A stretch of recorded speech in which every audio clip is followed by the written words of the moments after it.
प्यारे मित्रों, आज एक नए टॉपिक पे बात कर रहे हैं और नए टॉपिक में जो जनरल जानकारी के बारे में हम बात कर रहे हैं कि डेली हम एक इश्यू आपको देंगे।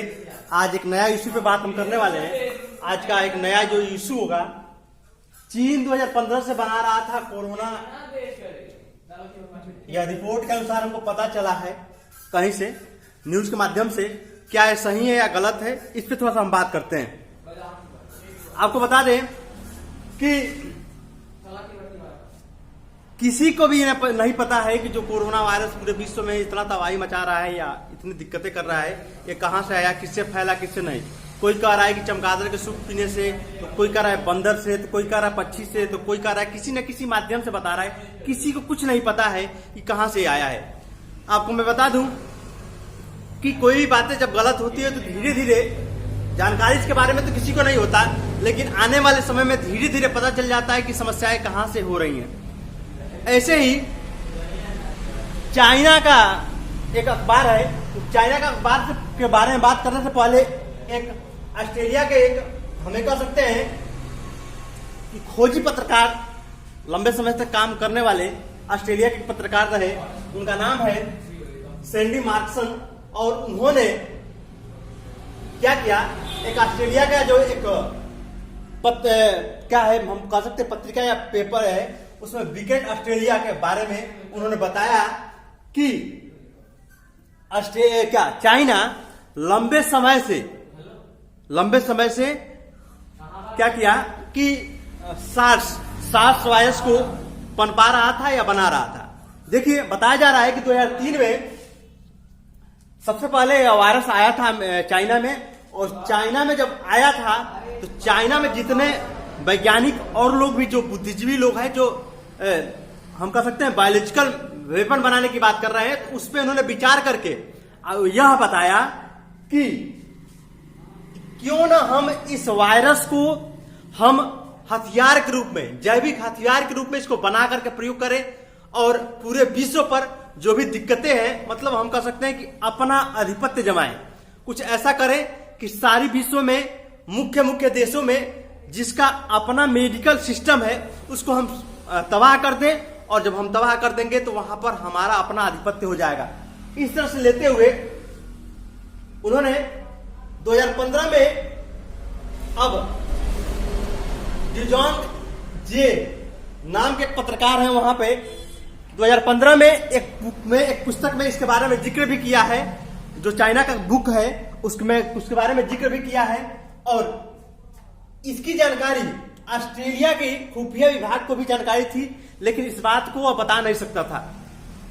तो आपको बता दें कि 2015 से ही ये बातें चल रही हैं कि हाँ, 2015 से इस बात को बना लिया गया था कि हाँ, हम आने वाले समय में हम वेपन के रूप में या जैविक हथियार के रूप में प्रयोग करेंगे।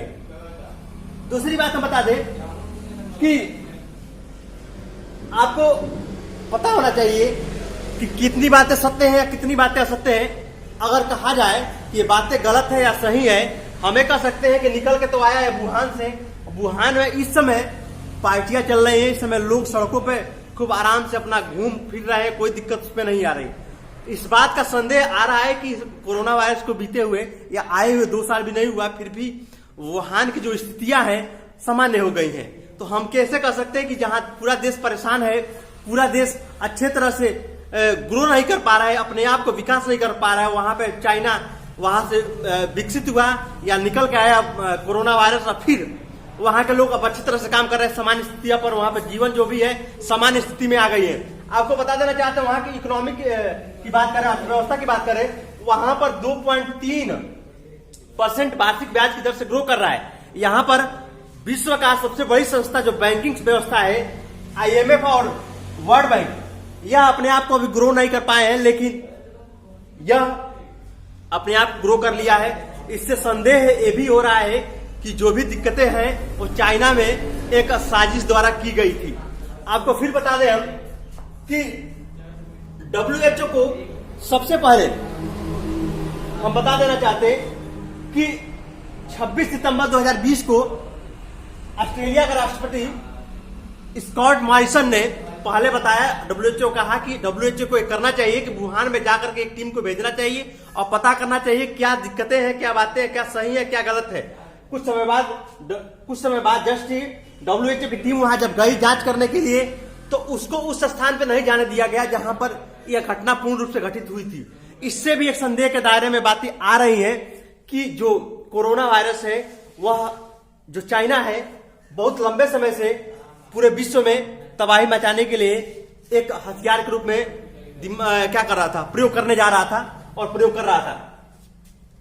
हम आपको बता दें कि जो जैविक हथियार है यह क्या होता है। जैविक हथियार का मतलब होता है कि न किसी बंदूक, न किसी गोली से, न किसी भाले से, किसी न वायरस के रूप में, बीमारी के रूप में हम कुछ छोड़ दें जिससे पूरे सिस्टम या पूरे लोगों पर असर पड़े, स्वास्थ्य व्यवस्था पर असर पड़े और वहां पर लोगों की दिक्कतें हो जाए। तो न तो हम इसके लिए कुछ कर सकते थे न कुछ कर सकते हैं।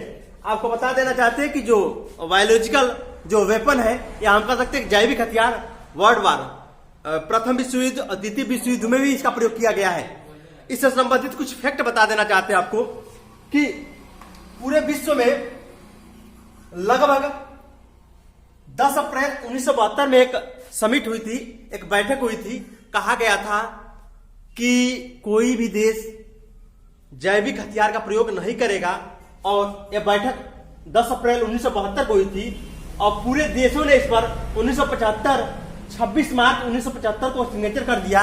कहा जाता है कि 178 देशों ने इसमें सिग्नेचर किया है और सिग्नेचर करने के साथ सिग्नेचर किया कि हम इस पर जैविक हथियार का प्रयोग नहीं करेंगे। आपको बता देना चाहते हैं कि जैविक हथियार एक प्रकार का ऐसा हथियार है कि जो किसी को कुछ पता नहीं चलता और बीमारी के रूप में लोगों को मार दिया जाता है।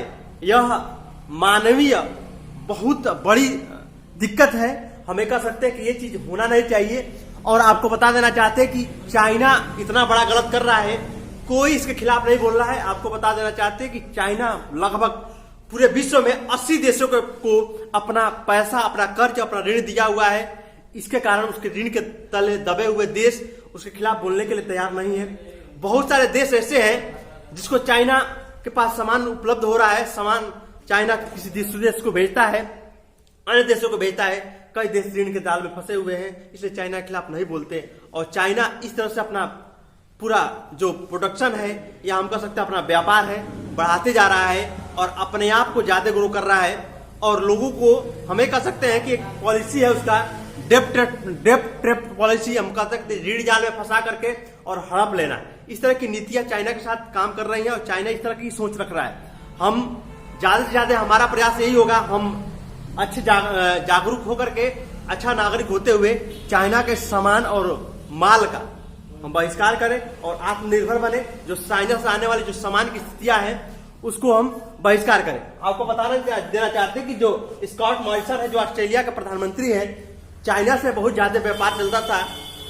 चाइना सामान आता था, जाता था, सामान चाइना का भी, ऑस्ट्रेलिया का भी जाता था। आपको बता देना चाहते हैं कि इससे इसके व्यापार में बहुत सारा दिक्कतें होगा, क्योंकि चाइना की जब खिलाफ बोलेगा तो दिक्कत होगा उसको। तो उसका नया पार्टनर के रूप में भारत काम कर रहा है इस समय और ऑस्ट्रेलिया को दिक्कत थोड़ा हो रहा है। धीरे धीरे दिक्कतें सही हो जाएंगी।